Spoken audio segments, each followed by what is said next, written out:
we go. Episode 102. Right? Yeah, 102. What's up, buddy? July 7th. July 7th. How you doing? Good. Just got over UFC 276. Getting hot again. Let the summer of UFC really commence. We said that like 3 weeks ago, but now we're actually starting to hit, so now we can actually say it. Yeah. Next couple weeks are pretty important. We actually have a bunch of good cards coming up that we can bet on, so we're going to get into that a little bit later. But the next 3-4 weeks are full of fights. At one point, we'll show you the entire board. You can kind of see it, but we went through the last 3 weeks extensively yesterday. Yeah, pretty much. Yeah, I would say not even for this card, dude. We ain't really for this upcoming fight night. Like, I would say more in like the pay-per-view. You know what I mean? Tom Aspinall and Paddy Pimblett. Like, well, that's not even a pay-per-view. That's a fight night. Oh, there you go. Yeah, and the pay-per-view that's coming up after that fight night isn't on the sportsbook yet, but it is a really good pay-per-view. We didn't talk about it too much because we don't really talk about them until the podcast or until they come out, but we can definitely get into that today because you have 2 championships on the line. And let's just kind of, before we get into what happens this week, couple weeks going forward, because we have a lot to say about that, we talk about the pay-per-view that happened last week. Fucking UFC 276 was, it had its ups and downs. Yeah. It definitely had its ups, and there wasn't too many like bad fights. It was just boring fights. It was kind of riddled through the card, which was unfortunate. Yeah, there wasn't a lot of knockouts or anything, but I mean, there was actually a couple. The Alex Pereira one was. There was actually like several. I think there was more finishes than there was decisions, if I have that right. So we had 2 decisions there, 2 more. So that's 4, 6. All right, so there was 6 decisions, which actually means that there was 5. Yeah, and finishes. like the O'Malley fight was kind of a fucking letdown, dude. Mm-hmm, like, definitely. And the Jalen Turner fight was kind of like knocked the wind out of your fucking sails, dude. Like, had too many bets on him, and that's just that's a fault on both of us. I mean, I know you took the blame. You said that's you, but yo, dude, that guy had a big ass reach advantage. Yeah, he did. And to really go into this week, I mean, we're not going to talk about it yet, but there's a guy with a 9.5-inch reach advantage. Right, just like Jalen Turner had. Jalen Turner had one of the most impressive performances. He got a performance of the night bonus. Yeah, he submitted him in 45 seconds, dude. It's crazy.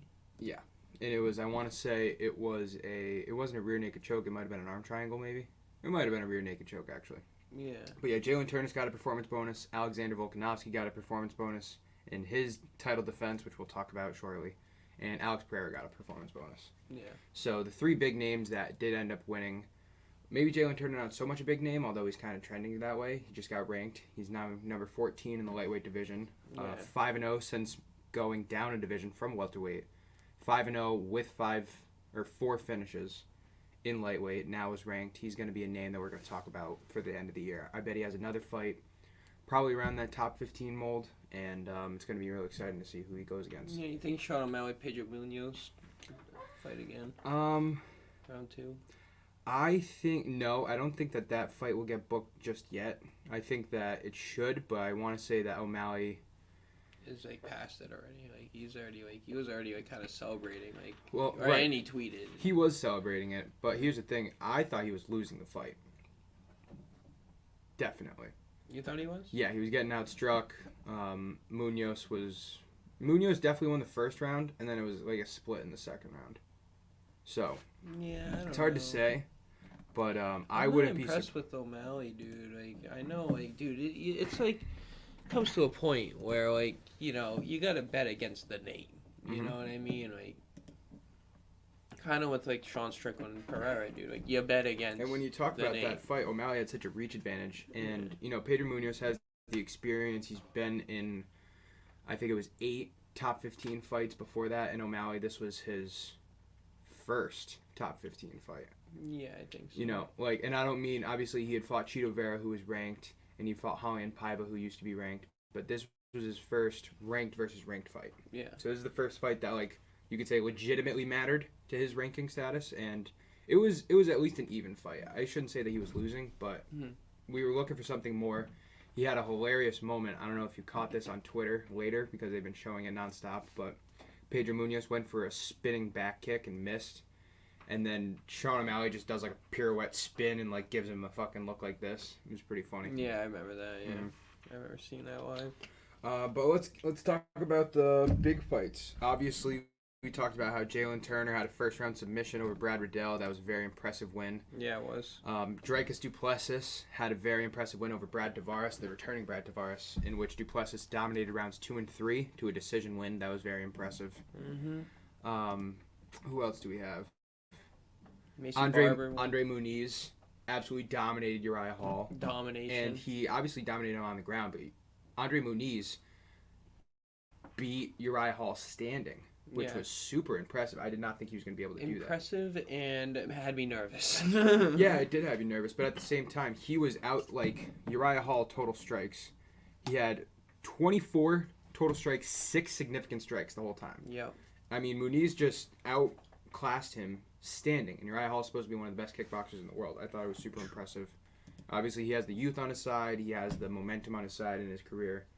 But for Muniz to, like, knock down Uriah Hall and then just absolutely dominate him on the ground, which we knew he would. He's number 10 now in the middleweight rankings, or he might be number 9, actually.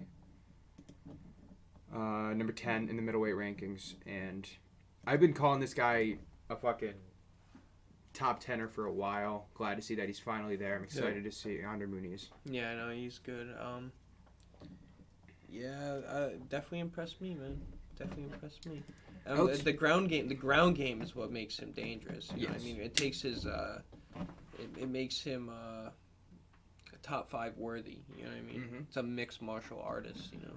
The middleweight division definitely took center stage in this card. We saw Alex Pereira, we saw Adesanya, we saw Andre Muniz, all are top 10 right now. Yeah. So the middleweight division was stacked through and through. Du Plessis and Brad Tavares is also in that division. So a lot of middleweight fights and a greatest lot of good fucking fights. bet ever. Fucked up on that. Also, we saw Donald Cerrone retire. That was a huge part of the night, too. Jim Miller, Jim Miller had a great guillotine in round 2. Jim Miller on a 3-fight win streak and just signed, I want to say, in 3 or 4 fight contract. 44 fights, I think. I think that's what he's going for, 44. Because he just hit his 40th.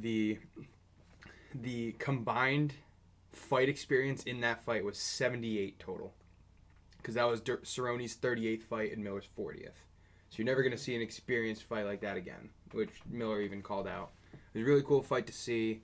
Cerrone hung up the gloves with his kids in the ring, and Miller celebrated. Miller trying to make another push. He's got another 3 or 4 fights left. I don't think he's going to go that far, but maybe we'll get to see him fight Joe Lozon, who's been looking for a fight with an experienced fighter lately. Yeah. So to get the bag, as all these legends should be able to do, get the bag at the end of their career. And that was it for really the prelims. You know, Jalen Turner took the cake for the best fight of the night, best submission of the night. Glad I was gonna bet on Joe. I wish they fought. I wish Joe Lozon and him fought too, because Joe Lozon was the fucking underdog. Yeah, I still would have taken Cerrone in that fight. I think. Still would have taken. I would have taken Joe. All right. Oh, also Ian Gary continued his undefeated streak through the UFC with a decision victory over Gabe Green. Really took it to him in round 2 and 3. So Ian Gary being shouted out by Conor McGregor as well. Up and coming. And now we get into the main card. So first fight was Munoz O'Malley, which we already talked about a little bit. It was an even fight. I would have liked to see more. I know a lot of people were expecting O'Malley to dominate, but it was definitely a striking endeavor. 40 seconds left. O'Malley pokes the right eye of Munoz, who could not recover. Ended up calling a no contest after the doctor told, I want to say it was Jason Herzog, that he couldn't continue. Yeah. And then Munoz came out the next day with a fractured orbital bone. So people were saying, like, oh, it's bullshit. Munoz just didn't want to continue the fight. It was a fucked up eye. Yeah. Like, it was a great call by the ref and the doctor. And I would like to see a rematch down the road. I don't know who else O'Malley really wants to go against, because, you know, his rise to stardom is going to get hindered if he doesn't go against a top 15 guy. So I would say someone in the top 10 is perfect for him because he's 13. So if he doesn't go against a guy like Pedro Munoz, I like the Dominic Cruz matchup, although I think that's a tough matchup for O'Malley. I just think stylistically they're so similar that it would be a fun fight to watch. And then you got guys coming up like Jack Shore, Adrian Yanez that we could see eventually. But for right now, I think O'Malley's going to take it easy. And maybe we'll see a rematch, maybe we won't. But yeah, this Jack Shore fight is going to be interesting. Mm-hmm. No doubt. Jack Shore versus Ricky Simon coming up in 2 weeks. Mm-hmm. After that, Robbie Lawler versus Brian Barberena, which I think is where people kind of started during the podcast to level off. And Colby was falling asleep. I think you kind of started hitting the sack around this time. It was a weird fight. So Lawler. Adesanya? Oh no! Oh yeah, I did not watch that fight. Yeah. Lawler versus Barberena. Barberena attempted like 350 strikes in the first round. He was just kept doing this the entire round. Just kept throwing 50%, 50%, 50%. It was crazy. And Lawler won the first round. He only threw like maybe 70 strikes, but he landed almost the same amount. And so, Barberena got rocked in the first round. And then in the second round, Barberena kept it up. He just kept throwing these shots, eventually uppercutted Lawler and just finished him. Like, it was really a comeback. And it was at the end of the second round. So, with 13 seconds left. Wow. Robbie Lawler coming off that momentum after he beat Nick Diaz. And Barberena took him down and then called out the entire division with a pretty good call out. Like, I've been here for a while. I don't know why people are ducking me because they think that I'm not a good fight. Like, I'll take on anybody. So, it was a really good call out. I think Brian Barberena proved to a lot of people that he can stand and bang. Because Robbie Lawler, even though he is as old as he is, he can still box with the best of them. Yeah. Brian Barberena took the cake in that. And then we get into the big fights of the night. So, I'll let you talk about the Alex Pereira-Sean Strickland fight, because that was your boy the whole time. Well, not really my boy. I just, been going with this guy for over a year and a half, you know. Before he was even signed to the UFC, before he signed to the LFA. I think he did exactly... he didn't change anything in his game plan because he's done that before, knocking people out with the left hook. Throwing a 1-2 and with the left hook knocks the dude out cold. Mm-hmm. Cold. And I think like I told you yesterday, you know, when you're a kickboxer and you got a guy that's coming at you forward all the time, and you can back him up with your kicks, you can set that up perfectly and set up whatever you're best at. With you, you cannot press forward against a kickboxer. You just can't do it, obviously. And Sean Strickland just came into that fight. We talked about this yesterday. He looked unconfident. Right. He looked terrible. He looked like he didn't want to be there. His hands were lazy. Like, he wasn't in a active stance. He was kind of just mulling around like this the whole time, looking like he was slow. Yeah. And Pereira, I want to say it was 2 minutes in? 2.5 minutes in. Yeah. Super impressive performance. You know, I saw a couple things that I agree with that Sean Strickland first round. That Sean Strickland should get praise for taking this fight because a lot of ranked fighters, much less a lot of fighters that are ranked as high as he was, because he was ranked number 4 in the division, would not have taken this fight because it's a risk you don't need to take. This guy's obviously a phenom rising in the ranks, and you know, if you're number 4, you're not likely to take on an opponent like ranked number 10 or lower, much less a guy unranked. Yeah, exactly. And so Strickland took that fight. Props to him. He was talking shit as Sean Strickland usually does, and Alex Pereira obviously got the knockout of the night with, like you said, the left hook. Now is ranked 5th in the middleweight division, and Sean Strickland 6th. So we see Alex Pereira debut in the rankings at number 5. What's happened to Alex Pereira when he gets taken to the ground? Because him and Vettori, if he can't knock him out in the first round, I think Vettori could get him down to the ground. I mean, Vettori couldn't get Adesanya down to the ground, but Adesanya I would love to see... Adesanya needs to take Pereira to the ground. I would love to see... There's a lot of fighters in the middleweight division that can wrestle. You know, you look at the top 5... And the only ones that I would say probably aren't great at wrestling, even though they can, is Paulo Costa, who's number 4, and Derek Brunson, who's number 3. I think that's how it goes. Yeah, because it's Whittaker, Vettori. Oh no, Cannonier. So actually, I think Pereira's 6. Pereira is 6. Excuse me. Whittaker, Cannonier, Vettori all can wrestle, and Brunson can all wrestle very well. And then Costa's so-so.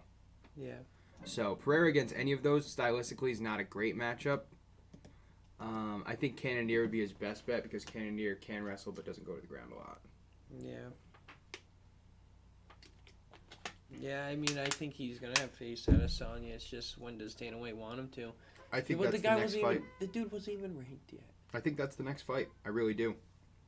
Because who else do you put Adesanya against? Whittaker and Cannonier both just lost Adesanya. Vettori just lost Adesanya but then beat Paulo Costa. So he needs another win before he can challenge him for a third time. At least another win. And Derek Brunson just lost to Jared Cannonier. So I think Brunson versus Pereira would be a good number 1 contender fight. But at the same time, I think Pereira beating Strickland in the way he did is a perfect way for Dana White to have no excuses to say, yeah, I'm going to set this guy up. And plus it's going to sell because, like you said, they have the history in kickboxing. And this guy's knocked out Adesanya twice. Or once, and he decision beat him another time. I think he's knocked him out twice. Okay. So, I mean, I can see that being what they're going to do because the middleweight division is just stagnant right now because Adesanya is cleaning house and lapping everybody. Like Usman and Volkanovski are doing, basically. He's doing the same thing. Yeah.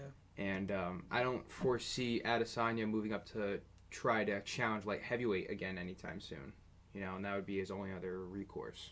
Yeah, no, he's not doing that. Speaking of that, we didn't really talk about it, but Adesanya and Cannonier had a middleweight title fight, and Adesanya was victorious, defending his middleweight title. I said this before the pay-per-view, I said it during our live stream, and I said it afterwards in a couple chat rooms, or like chat feeds that we had on Twitter.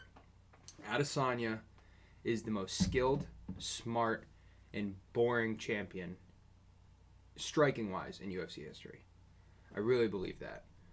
He got into this huge Twitter battle, not huge Twitter battle, but like this thing on Twitter with Chris Pratt. You see this? No. Chris Pratt was in the crowd for UFC 276, and he tweeted like, all props to everybody that competed. I thought it was a great show. I didn't love it though because the main event was a boring fight. I thought if you're the main event, you should go crazy and give the fans a show, and it didn't deliver. Something like that. And Adesanya tweeted back like, good morning, I'm still champ, and you still act. Like, shut the fuck up, basically. Yeah. And Chris Pratt apologizes, like, you're totally right, champ, whatever. But Chris Pratt has a point. You know, in his last... Does he, though? Like, he's a champion. He can win, dude. Like, in his last like his last 4 fights are decision. And he's supposed to be the best striker in the game. And I'm completely for the fact that if it's not broke, don't fix it. Like, if you're the champ and you're beating the shit out of everybody, don't fix it. But there comes a point where, and he's this huge draw because everybody knows Adesanya, and he's this personality on Twitter and YouTube and everything like that. So you can't really say he's not a draw. But if he wasn't this guy on YouTube, you would look at him and be like, yeah, that's a boring champion. Because he kind of is. Yeah. And I'm not saying there's anything wrong with that because you should do whatever you can do to hold on to your belt and be the best. Yeah, that Paulo Costa fight was his last best. That was his last knockout. And I want to say his like fight. 2 or 3 fights before that were decisions as well. Yeah. So he's at like 6 out of 7 of his last fights are decisions. And for a guy of his striking prowess and caliber, Pereira's going to go in there and take more risks than he does, dude. And we talked about that, and I think that could be a downfall of Pereira because... Not with the way that Adesanya's been fighting recently. I think that would work to his advantage. Yeah, but Adesanya is so great at moving his head and getting out of the way and running away when he needs to. And if Pereira's going to come in there throwing bombs, he better be ready to miss the first 20 of them. Not throw... Well, yeah, he knows how to fight him, I think. I think he knows his game plan against him. I do, too. I just think that Adesanya, I don't think it's going to be an easy fight for Pereira at all. I think that this fight's going to go into deep water. And Adesanya's going to stick and move and touch Pereira and not go for the knockout strike. I think that you're right, though. The best way to beat a kickboxer is to find a kickboxer at the same level, which I think Pereira isn't there yet, but is the closest one, you know? Isn't there yet, dude. He beat him twice in kickboxing champion.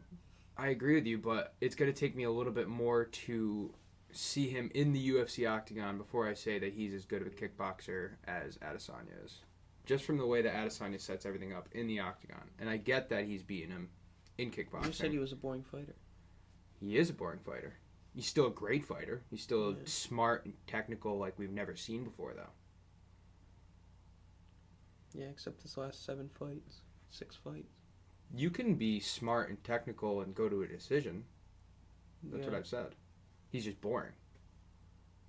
Yeah. I don't know. I think Pereira wins, and he's beaten him twice before. He's knocked him out cold before. I think he is the better kickboxer. He's proven it already, and I mean, it is Adesanya's cage. I mean, it's different in that aspect. Different gloves. This dude's fucking huge. Yeah, he is. This dude weighed in at 184, and 2 days later, this dude's 214. Like, what the fuck? It's ridiculous. Like, that was the first thing I noticed because I had watched his fights before, but I'd never watched him live, and that he was just ridiculously big for the division that he's in. Dude's huge. Like, he's a Khabib of the middleweights. Yeah. You know what I mean? He weighs in, and then he shows up like 30 pounds heavier. Dude's huge. Dude's fucking massive. So that's a fight that we can look forward to possibly at the end of the year. I think that would be awesome. Yeah, I think it's going to be this year that it happens. You know, we got another 5 months. That would be sick. Adesanya traditionally fights like 3 times a year, 2 or 3 times, especially if he fought as early as he did. So like, he gets like a good 4 months separation from his fights. Yeah, it's all going to depend on what Dana White wants to do. And if I was Dana White, I wouldn't throw Alex Pereira against anybody else. I would throw him against Adesanya right away because that's your best chance of making money. Yeah. Which I think is what he's going to do. Obviously, especially that's after what both wants to winning, do. Yeah. Right. All right. The last fight I want to talk about is Volkanovski versus Holloway 3. You didn't get to see this fight. No. Did you watch any of it? No. All right. You saw Holloway's cut, though. No. The next morning, we were talking outside and chilling for a little bit, and you saw the cut that was above his eye, that the entire trainer's gauze was inside of his eye, because the gash was that deep. It was one of the worst cuts I've ever seen. Ever. And I've been watching this shit for a while. It's like a Q-tip, but there's like that much of the Q-tip that's actual padding that you put to cover the cut. So it's like a good, I don't know, what is that, 1.5 to 2 inches? Yeah, I'd say that's like 2 1/4. And it's fully submerged into this dude's eyebrow. The gash was that big. And as soon as they took it out, blood was gushing down. It was a terrible cut. He got in the second round. You know, props to Max. He fought the whole time with it. But when I say Volkanovski... He went 5 rounds. Yeah, he went 5 rounds. But when I say Volkanovski,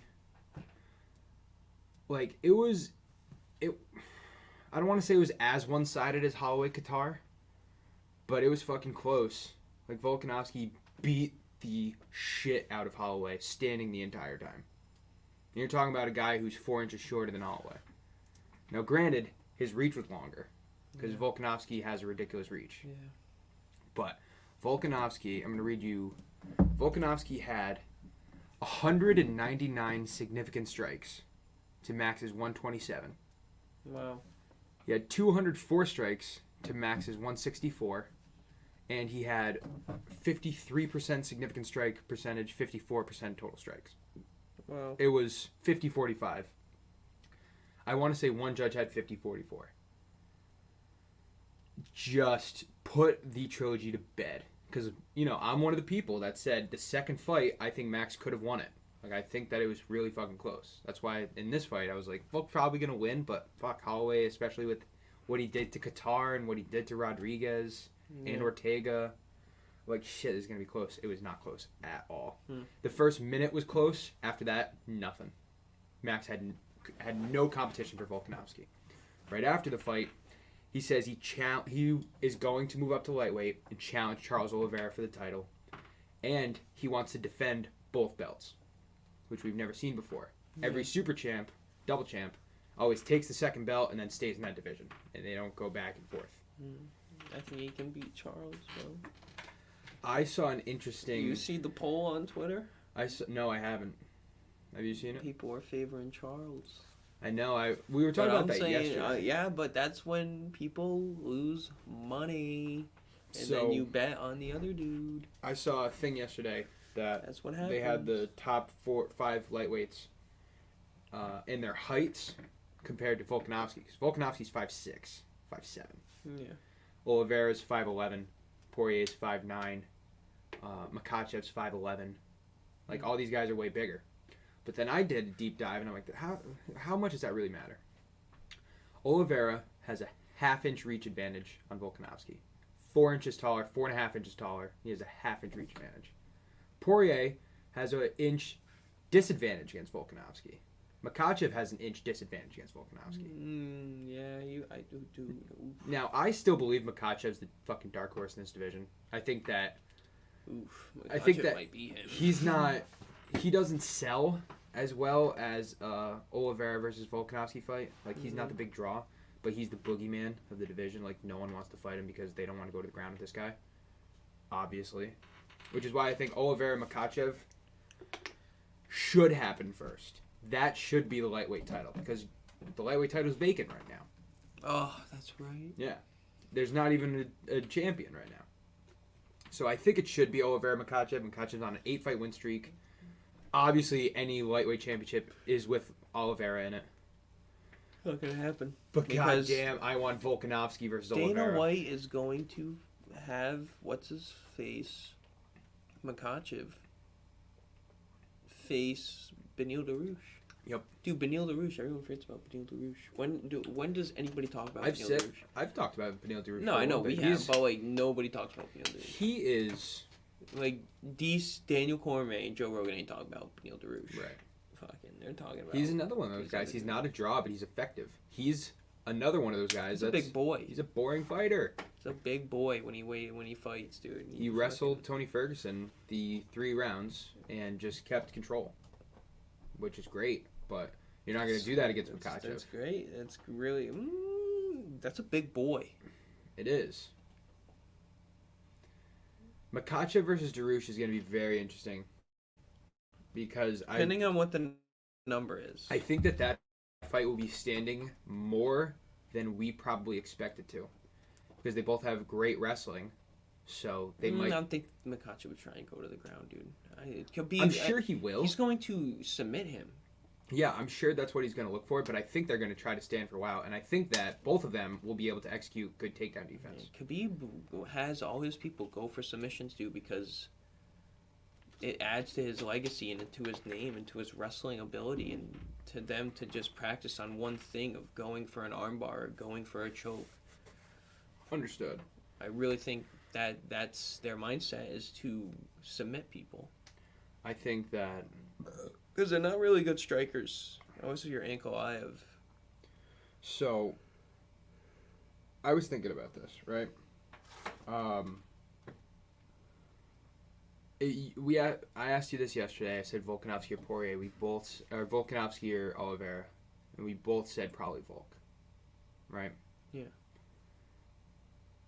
I thought about it a little bit more last night and this morning, and I'm kind of even now. Kind of at a pick 'em. Because Oliveira's one of the most underrated UFC fighters ever. Like, this guy should be talked about as a top 10 fighter of all time. Easily. Yeah. You know, most finishes, highest finish rate. Who? Charles Oliveira. Yeah. Most submissions. He has 30 fights in the UFC, which is pretty crazy. He's 21 of 30, and he's on fights. That's a lot of fights. And he's on a 10-fight win streak, and I think like 9 of them are by decision finish. So he's in the prime of his career. He just beat Poirier, and Chandler, and Ferguson. Like, he's on a great run right now. Volkanovski is obviously going to be the best fighter he's ever fought because Volkanovski is another guy that's going to be top 10, I believe, by the time he retires. But Oliveira's jiu-jitsu is just so world-class above everybody else that as soon as you get to the ground, the fight could be stopped. It's up there, man. It's up there. Everyone else is over here. Islam Makachev probably around here, but he's still. That's a big gap. Right. It's a big gap. And Oliveira. Oh, Gaethje was the other guy that I forgot to mention. Yeah, he's not going to the ground. Oliveira got barely tapped and went to the ground because he knows that he just wants to go to the ground. So that's gonna have to be. Volkanovski can wrestle. Mm-hmm. He was a fucking rugby player, transitioned into a wrestler to start his career, so we know he can wrestle. He hasn't done a lot of wrestling besides a little bit in the Chan Sung Jung fight, and that was just because he knocked him down and then kept him down. So that's going to be really interesting. You know, Oliveira's underrated standing. We've seen him knock out Michael Chandler, and we've seen him knock out a couple people. Yeah. But it's not on the same level as Volkanovski, you know? Like, Gaethje knocked down Oliveira twice, and I would say that Volkanovski's striking is even better than Gaethje's. Gaethje's just more wild and more powerful. It's a great fight, too. Gaethje, Volkanovski. Volkanovski's winning. Yeah. I'm hammering Volkanovski's first fight in lightweight. Yeah. He's going to challenge for the title first. He won't have to fight anybody else. People will not think he's going to win, dude, because he's moving up in a division. Yeah, I think Volkanovski will be... I think it'll be fucking close to a pick'em, though. Like, yeah, I think I know. Volk might be plus 105. Yeah. I think that's a great number. Yeah, it is. Even plus 115. So you have a 12-fight win streak in Volkanovski versus a 10-fight win streak in Oliveira. Two of the top 4 pound-for-pounds in the world right now. What's the height difference? 4 inches. That's not bad. With a half-inch reach advantage for Oliveira. I'm going Volk, dude. It's one of those things that, Volk, like, man. he has that John Jones reach for his division. John Jones' reach has always been fucking bigger. And Volkanovski isn't always bigger, but the fact that he's 5'6", with a 72-inch reach advantage, that's being 5'6", and your arms are 6 feet. You know, that's fucking crazy. Yeah. He is... A lot of people are giving shit to the UFC because they think Volkanovski should be number 1 pound for pound. I'm not ready to go that far yet. I'm not ready to go that far. It's still Usman. Could go Oliveira. Usman's, dude. For me, it's Usman, Volkanovski, and Oliveira are the top 3. But why? Why is it Usman? Because his last fights, he's fought like nobody. He's fought Colby, Jorge, twice. Gilbert Burns. The Jorge's, I'm like, meh. Burns and the Jorge. He fought Burns once. His fucking old training partner. He knocked out Gilbert Burns. Yeah, his old training partner. He knocked out Jorge. Twice. Yeah, I know, but no, he only knocked out Jorge. I know. Once. No, he knocked. I'm saying he has 2 knockouts. Okay. Yeah. Technically, he has 3 because he TKO'd Colby in the first fight. Yeah, technically. I am of the opinion that like Colby is super underrated. I think he has 2 wins against Colby, and that's fucking saying something. Yeah. Because I think Colby's really fucking good. Colby couldn't take him to the ground. But here's my thing. Usman was number 1 pound for pound before he started training with Trevor Whitman. And then his striking became world class. And now Usman's another fucking level. Yeah. Like, Usman's lost 2 rounds in his last 4 fights. Yeah. That's pretty fucking great. Volkanovski's right there. Yeah, nobody's faced the fucking same guys. Yeah, because those guys stay at the top of their division. Like, that's the thing. Yeah, I know. We'll see when he faces Kamaev. Yep. I want to see him face someone other than... Well, he's fighting Leon Edwards. He's fought he's fighting Leon Edwards. Guys for, like, 4 years. Not 4 years. 2 years. Yeah. 2 years. He's fighting Leon Edwards. And he trained with Gilbert in Burns. August. He trained with Gilbert Burns, dude. Mm-hmm. He knew how to beat him. Right. I wouldn't even but give then that. again, you could say the same thing. You could say Burns knew how to beat Usman. Yeah, but obviously they both knew who was the better fighter mentally. I think, like I would assume so. I don't think Burns. I think Burns. You think could argue that, dumb. sure. I don't think Burns would have is thought dumb that for not before. taking him to the ground. Not dumb.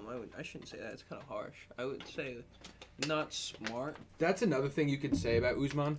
He's never been taken Officially, he's never been taken down, even though Colby should have gotten a takedown in their last fight. Yeah. But officially, he's never been taken down either. That's pretty fucking impressive. Yeah, I know. Volkanovski's only been taken down once, which, you know, is Brian barely any Ortega, difference. he almost fucking got choked out. Oh wait, no, that doesn't count, right? But Volkanovski's been doing the same thing. Volkanovski's only beaten Holloway, Ortega, and Jung. Yeah. And Usman's only beaten Jorge, Burns, and Colby. Yeah. Holloway. I'm not comparing them. Okay. I'm just saying Usman. That was what I had in my head because they are very fucking close. Yeah. I mean, obviously they are. They're 1 and 2. Obviously they're close. Oliveira's right there too, I think. Oliveira doesn't have that. I guess you could say Poirier was a very key title defense. To me, Justin Gaethje's obviously an incredible fighter, world-class fighter, but when you have a jiu-jitsu expert fighting a boxer, it's not as impressive to me as it should be, because that obviously it's Justin Gaethje. It should be a very impressive win, but to me, it's just like we all knew Oliveira was going to win that. Yep. Huh, I don't know. Yeah, no, I agree. Like, I think, Oliveira is something else, man, because if he can beat Volkanovski, I feel like I keep saying this, though. If he can beat this guy, if he can beat him, if he can beat that, and he fucking always does. And here I am, going to bet against him again if he faces Volkanovski. And he's going to be like minus 135, dude. And it's going to piss me off if he wins. Is he, though? Is he going to be minus 135? Does that fight go the distance? Absolutely not. Absolutely not. Absolutely not. And if it does, I give it to Volkanovski. Oh, 100%. But I do not think that goes a distance. I think Volkanovski can finish him. I think if Charles Volkanovski knows what not to do to get into trouble on the ground, I think he's smarter than the average Joe. He freaking trained with Ryan Gordon, dude. The fucking greatest jiu-jitsu artist of all time. All time. Like, no one has more titles than this dude. Like, he trains with the best of the best. You can give it to Volkanovski, man.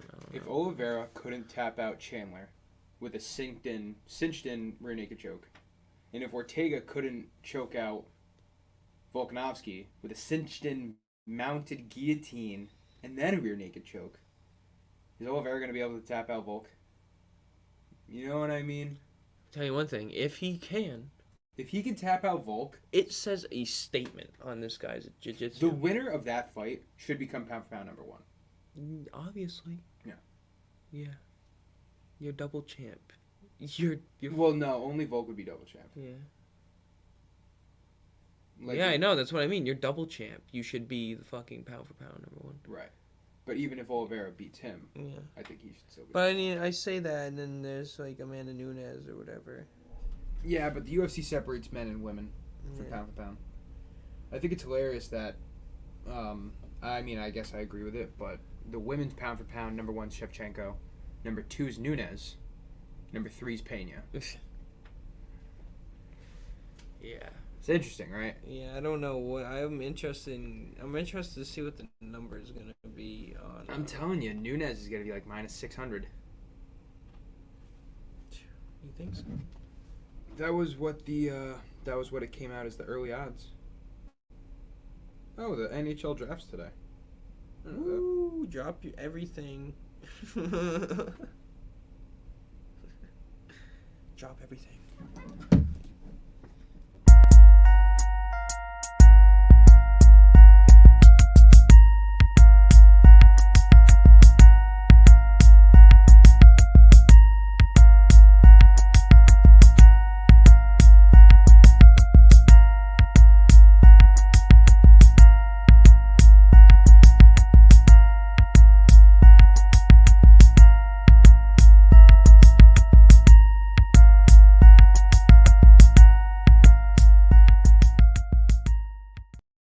So right now, looking early odds, this is only estimated by OddsShark. Early odds is Nunes minus 315, Pena plus 270. So way better than I thought it'd be. Yeah, I'm gonna go with Nunes, dude. Yeah. I thought she was going to be at minus 500. I'll take that number. I'm not going to put on a lot, but I'll take that number. Absolutely. Yeah, everybody has it between 300 and 330, so that number's pretty fucking Yeah, I'll take her minus 200. Do I think it'll go up? Yes. Yeah, I do too. Fucking Tom Aspinall shoots up 20 points. Shoots up 20 points in a half an hour. Ridiculous. Pena's only 2 losses are against Jermaine Durandamy, who is retired now but was one of the best bantamweights ever, and Valentina Shevchenko. Yeah. I think Juliana Pena deserves some respect. I'm going to have to look a little bit more at that, although maybe I'm thinking about it too much because it really should just be fucking Amanda Nunes. But that fight is in a month's time. Now, a card also has Brandon Moreno versus Kai Kara France. I haven't decided one way or the other on that fight. I'm taking Kai Kara France. I know you are. I'm not second guessing that. And I'm taking Dos Anjos this weekend at plus 180. You know, yeah, so Dos Anjos Fiziev. Let me just let everybody know, because you already know I sent it to you. Max Holloway has not been knocked down in 26 fights. The current record holder in the UFC is Rafael Dos Anjos at 30 fights of not being knocked down. Mm-hmm. Now I know Max Holloway just lost and again didn't get knocked down, but I'm gonna go with the vet in this at plus 180. No doubt in my mind.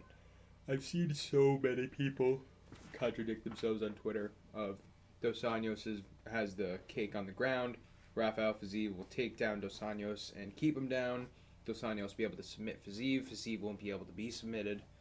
Like, I don't know what to think for this fight, to be honest with you. My heart says that Fiziev will be able to outstrike Dos Anjos. My brain says that Dos Anjos is a grizzled vet, tough motherfucker, who's been there, done this, former champ, and Fiziev's fighting the toughest fight he's ever had to fight before, and Dos Anjos isn't. Yeah, no doubt. I'm glad you said that. Fiziev's 29, Dos Anjos is 38. Let's check out a little bit of the reach. You got a 1.5 inch reach advantage for Fiziev. Height is the same. Not that that really matters too much. I've said Fiziev is gonna win the whole time. I'm gonna stick with that. Although I've told you I'm not putting any bets on this. Yeah, respect. Where the fuck's my other shoe? So I am putting bets on this, and I am picking Dos Anjos. 2 years. 2 years. I was gonna say 2 times. 2 times. You like that? 2 years. We were literally watching. You know that YouTube song though, video. right? Yeah. Yeah. You should 2 times. We were literally watching a YouTube video of it yesterday. His name was scrolling down at the bottom of it, and I just look at it. I'm like, is that Raphael 2 years? Yeah, it is definitely Raphael sure. 2 years. I'm interested to see if you can bet to go to the distance or not. And you can. So the fight to go the distance, the fight to go to 5 rounds, right? 5 rounds? Yeah. Drum roll. What do you think? The fight to go the distance between Dos Anjos and Fiziev. I would say... Took too long. Fight to go to distance, no, plus 110. Okay. Yes, minus 140. Over, under, 4.5, plus 120. Over, minus 150. That doesn't even make sense because you can't even fucking parlay it with anything. So it's fucking dumb. That's all I got to say about that. Dos Anjos at plus 180 is a fire number. And to cover your basis, I would bet fight not to go the distance because I think maybe Fiziev could potentially stop him. Mm-hmm. That would mean that he would knock him down. I do not think Fiziev knocks him down in this fight. You could take him down though. Fiziev does have good wrestling. You know, they both are Dos great. Anjos has good they're wrestling. both skilled on the He's ground. black belt. That's jiu-jitsu though. Black belt. Mm-hmm. He's good on the ground. Right.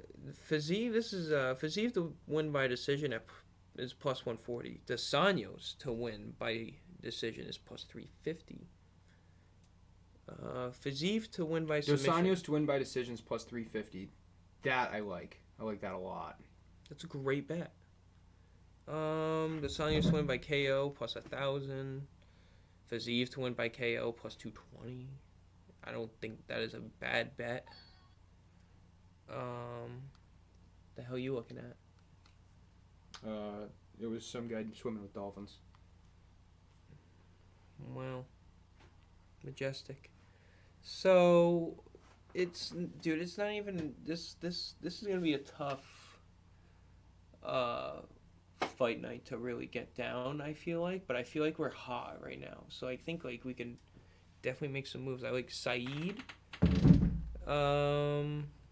I already got Saeed in a lot of tickets, but I'm just going to have to continue that because if you're gonna win, that's how you're gonna win.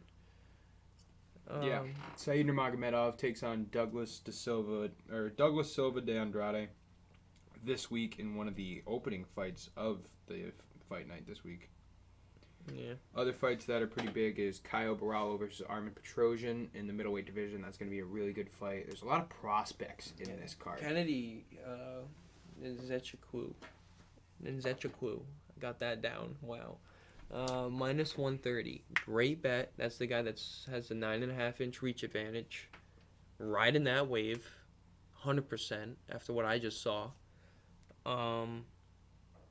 Yeah, do I think fight to go the distance? Yes. Plus 127. No. Minus 165. I don't think it's going the distance. I ain't taking that. For what? Nzechukwu? Yeah. What is not to go the distance? Minus 165. Yeah. Over under 1.5 plus 155. Over 1.5.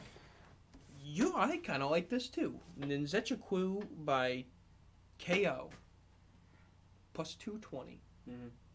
I like that. Decision is plus 220 as well. I want to see his previous results. I like the 220. I'm gonna put a 20 beaner on it and hope and pray. Nzechukwu's lost by decision, got knocked out, got a knockout, got 2 knockouts, won a decision. It's like 60% of his fights are finished. I'm gonna go knockout, and I think he usually wins by knockout.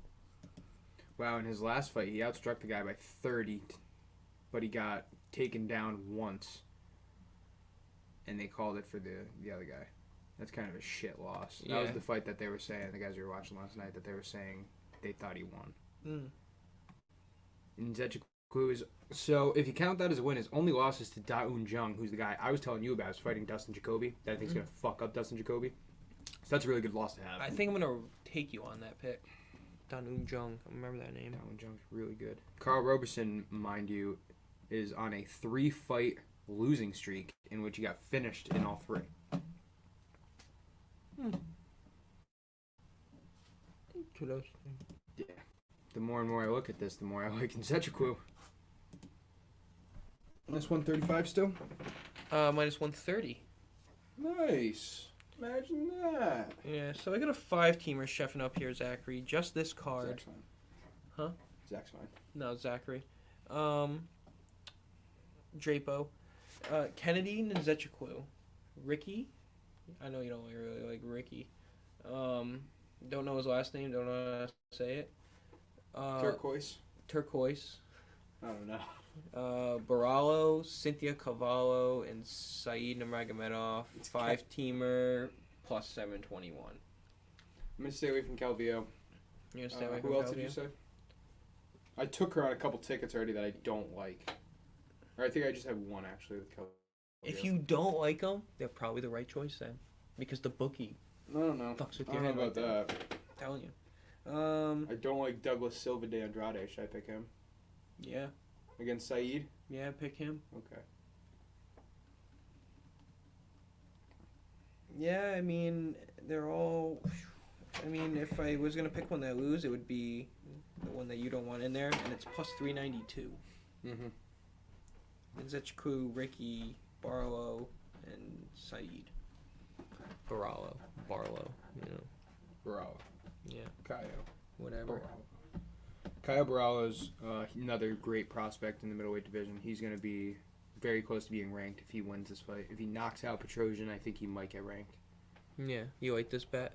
This is the bet that you sent me. Is it? With Shore and Ortega? Yeah. I like Shore. I'm not sure about Ortega. I'm not sure about you Schnell. sent it. I'm not sure about Schnell. But besides that, it's a pretty good bet. I think you did. So Oh, yeah, you did. the one we want to talk about is July 23rd. That finally came up. Tom Aspinall started as the underdog, is now the favorite. Paddy Pimblett a favorite. Muhammad Makayev a favorite. Paul Craig an underdog in his fight against Volkan Ozdemir. I thought that was very interesting. Damn, you send me bets that you don't like, huh? I see how it is. I'll remember that. I think Motherfucker. Craig is super interesting at plus 120. We have a couple bets that we want to write on him. I think that's the only underdog that we do like, though. Everybody else for that England card is interesting. Yeah, I mean, I'm still counting Tom Aspinall as an underdog that I like, so I saw him at plus 105, and then he shoots up to minus 115. Mm-hmm. Yeah, this card is, I'm going to be chefing up a little bit. Couple parlays. I got a pretty good amount, dude. So we still got our pod bet. Yeah. We have the pod bet that's gonna hit this week with. Are we doing a $50? Saeed. Are we doing a half pod bet this week or no? This week? Yeah, for this fight. Just for this card? Just for this card? No, I'm not gonna.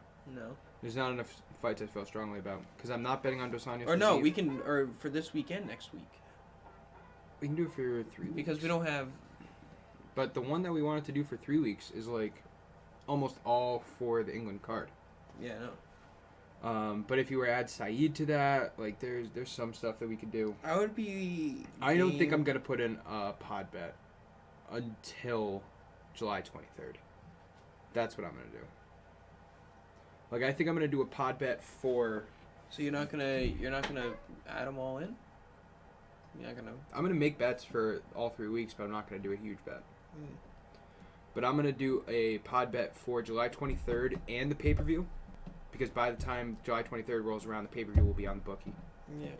And then I'm going to do another pod bet for the pay-per-view. Because we have to do a pod bet for the pay-per-view. Yeah. Looking at it quickly, the pod bet for the pay-per-view, and this is subject to change, is Amanda Nunes. For me, I like Sergey Pavlovich. I definitely like Magomed Ankalaev, who's fighting Anthony Smith. That might be it right now. Isn't that level 3? Isn't that it? What? Saeed. No, Makayev, these are just for the Paddy, next 3 Tom. weeks. I'm talking about the pay-per-view. Oh. What I'm saying is, by the time this card comes around, July 23rd, Yeah. the next week is the pay-per-view. Yeah. So those will probably both be up at the same time on the bookie. When that comes around, I'm going to do a pod bet on both weeks, and then I'm going to do another pod bet just for the pay-per-view. That's what I'm saying. And then I'm just giving a little heads up of what I have so far. Amanda Nunes, Sergey Pavlovich, Magomed Ankalaev. Yeah, the thing is, like, I only got, 3 tickets this week. It looks like I got a lot of tickets, but it's only this week. And that one's really not going to hit because I got Courtney Casey on it. Okay. So I feel like I need to put more because I got a problem. Gotcha. So I'm going to be putting more. I'm going to stay away. I think I was chasing for a while, and I was not hitting. And I didn't put any bets on, 2-3 weeks ago, which I think helped me go into perspective of, I need to go back to only betting on the fights I know is going to happen. Yeah. Because after we got really hot last year, this year I started just betting on everything and, what I think is going to happen, rather than just betting on what I know is going to happen. So that's what I'm going to start doing. You're going to see less fights, less bets for me in fight nights. I'm going to bet on more fights and pay-per-views. Damn. There's going to be weeks that I don't put any bets in. I think I'll put in, a single bet for this weekend, and it'll only be, a $20 bet. I might put, a $5 10-teamer for the next couple weeks or something. Yeah. But I'm not I'll going be to do putting some bets. I'm going to put, probably a unit on this card and try and turn it into something, you know. Well, I wish you the very best of luck, my friend. Thank you. That's really all I got. You want to talk about anything? No, just follow our picks coming up. That's about it. Mm-hmm. You know, Go follow us on our Twitter we at got hot _MMA. around this time last year. International Fight Week been a success. Yeah, and we got I'm we already making my got money shit back. way lined up for. We got shit lined up for a long time Mm-hmm. over there. So, yeah, best of luck, dude, everybody. All right, episode 102 in the books. Join us on July 30th for UFC 277 when we go live in what should be 8 o'clock all the way through 1 o'clock for the event.